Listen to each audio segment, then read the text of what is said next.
بندہ مومن اللہ کا بندہ ہے، رسول کائنات صلی اللہ تعالیٰ علیہ وسلم کا غلام ہے۔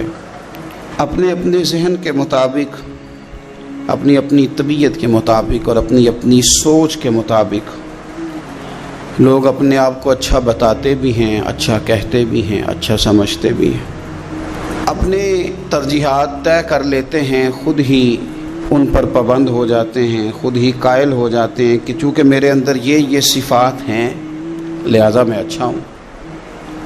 کچھ لوگوں کا یہ کہنا ہوتا ہے کہ رزق چونکہ حلال کماتا ہوں لہذا بہت ہی اچھا ہوں، ماں باپ چونکہ میرے مجھ سے خوش ہیں لہذا بہت ہی اچھا ہوں۔ 5 نمازیں پڑھنے والا بھی اپنی تئیں اپنے آپ کو مطمئن کر لیتا ہے کہ شاید میں سب سے اچھا ہوں۔ تو مختلف قسم کی چیزیں لوگ بنا کر کے اپنے آپ کو اچھا گردانتے ہیں، اچھا کہتے ہیں۔ کچھ لوگوں کا یہ کہنا ہے کہ سوسائٹی میں جو لوگ کسی قسم کی کو خدمت کر لیتے ہیں، کسی غریب کا بھلا کرتے ہیں، کسی مسکین کے یتیم کے کام آتے ہیں، وہ اچھے ہیں۔ سب سے زیادہ بہتر یہ نہیں کہ اللہ کے قرآن سے پوچھ لیا جائے اچھا کون ہے، کون سی ایسی خوبیاں ہیں جو انسان میں پائی جائیں تو انسان مومنوں والی صفات رکھتا ہے۔ تو قرآن مجید نے بالکل شروع میں کہا کہ الف لام میم ذالک الکتاب لا ریب فیہ۔ یہ الف لام میم تو حروف مقطعات ہیں، ان کا معنی اللہ تبارک و تعالی بہتر جانتا ہے، یا وہ جانتا ہے جسے میرا رب بتا دے۔ ذالک الکتاب لا ریب فیہ فرمایا یہ وہ بلند مرتبہ کتاب ہے جس میں کوئی شک نہیں۔ یہ نہیں فرمایا قرآن میں شک کیا نہیں جاتا، قرآن پاک میں شک ہے نہیں۔ اگر کوئی شک کرتا ہے تو اس کے دماغ میں شک ہے، اس کے ذہن میں شک ہے، اس کے باطن کے اندر فطور ہے۔ قرآن میں شک نہیں۔ ھدی للمتقین، قرآن ہدایت ہے پرہیزگاروں کے لیے۔ ویسے تو قرآن مجید ھدی للناس ہے، تمام لوگوں کے لیے ہدایت ہے، پر قرآن سے صحیح ہدایت اخذ وہ لوگ کرتے ہیں، حاصل وہ لوگ کرتے ہیں جو پرہیزگار ہیں، اللہ سے ڈرنے والے، تقوی اختیار کرنے والے، متشابہات سے بچنے والے۔ جہاں جانے کا اللہ نے حکم دیا ہے وہاں جاتے ہیں، اور جہاں جانے سے مالک نے روک دیا ہے وہاں سے رک جاتے ہیں۔ وہ حقیقی نفع لیتے ہیں۔ وہ کون ہیں؟ تو اللہ فرماتے ہیں وہ لوگ ہیں الذین یؤمنون بالغیب، یہ وہ لوگ ہیں جو غیب پر ایمان لاتے ہیں۔ غیب کیا ہے؟ غیب کی تعریف ہے کہ وہ چیز جو حواس خمسہ سے بھی معلوم نہ ہو اور عقل سے بھی ماورا ہو، اسے غیب کہتے ہیں۔ مومن غیب پر ایمان لاتا ہے، تو پھر غیب پر ایمان کس طرح لاتا ہے؟ وہ غیب پر ایمان اس طرح لاتا ہے کہ وہ عقل سے تو معلوم نہیں کر سکتا تھا، حواس خمسہ سے تو معلوم نہیں ہو سکتا تھا، لیکن مدینے والے محبوب نے اسے بتا دیا ہے۔ رسول کریم صلی اللہ علیہ وسلم کو وحی کے ذریعے جن چیزوں کی خبر دی گئی، اطلاع دی گئی، حضور نے امت کو بتائی، وہ غیب کی چیزیں۔ وہ کیا ہیں؟ قبر، حشر، قیامت، جنت، دوزخ، فرشتے، یہ ساری چیزیں غیب ہیں۔ مومن ان پر ایمان لاتے ہیں اور ایمان کامل رکھتے ہیں اور یقین رکھتے ہیں، اور یہ یقین مومن کی اخلاقی پوزیشن کو بلند کر دیتا ہے۔ جب اسے پتہ ہوتا ہے کہ قبر میں جاؤں گا، حساب کتاب ہوگا، تو زندگی محتاط گزارتا ہے۔ جب ایمان کامل رکھتا ہے، قیامت کے دن اللہ کے حضور کھڑا کیا جاؤں گا، تو پھر وہ اس دن سے ڈرتا ہے۔ وَلِمَنْ خَافَ مَقَامَ رَبِّهِ جَنَّتَانِ، اور پھر جو ڈرتا ہے رب کہتا ہے میں اسے 2 جنتیں عطا کروں گا، اسے 2 جنتیں دی جائیں۔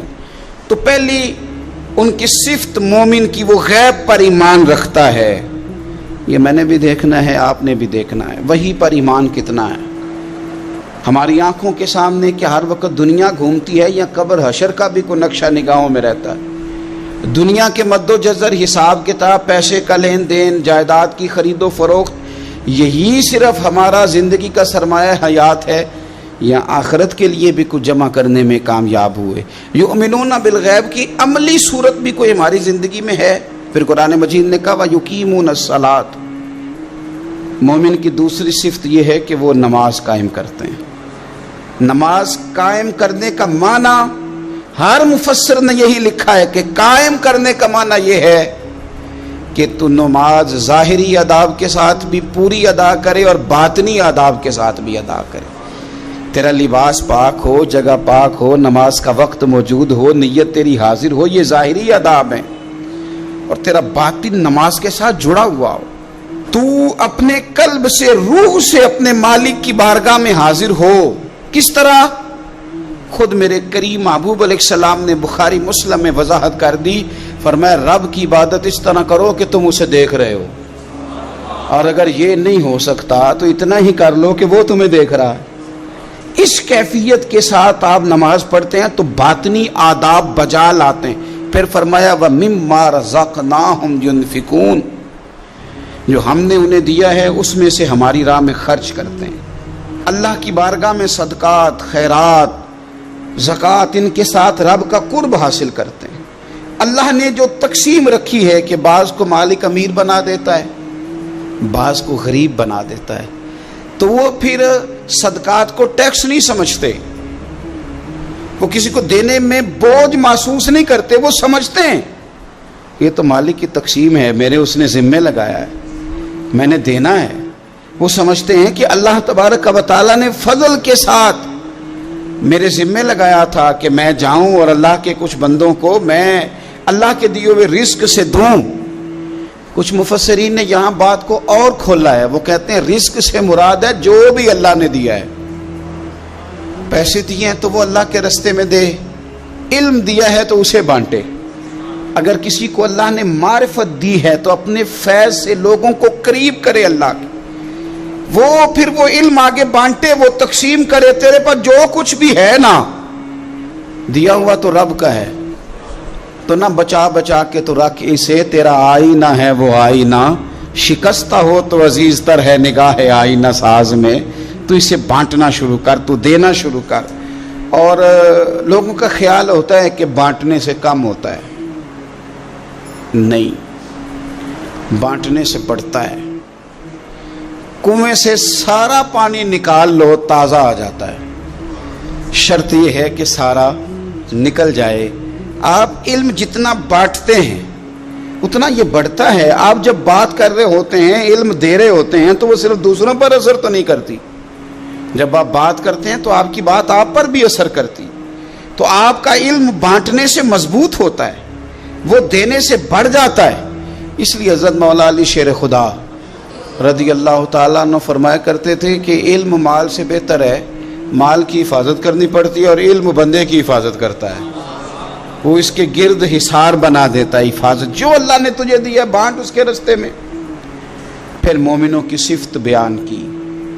ایک تو یؤمنون بالغیب، غیب پر ایمان رکھتے ہیں، ویقیمون الصلاۃ، نماز قائم کرتے ہیں، ومما رزقناہم ینفقون، جو ہم نے انہیں دیا ہے ہمارے راہ میں خرچ کرتے ہیں. اور پھر فرمایا والذین یؤمنون بما انزل الیک، اور جو ہم نے آپ کی طرف نازل کیا حبیب وہ اس پر ایمان لاتے ہیں.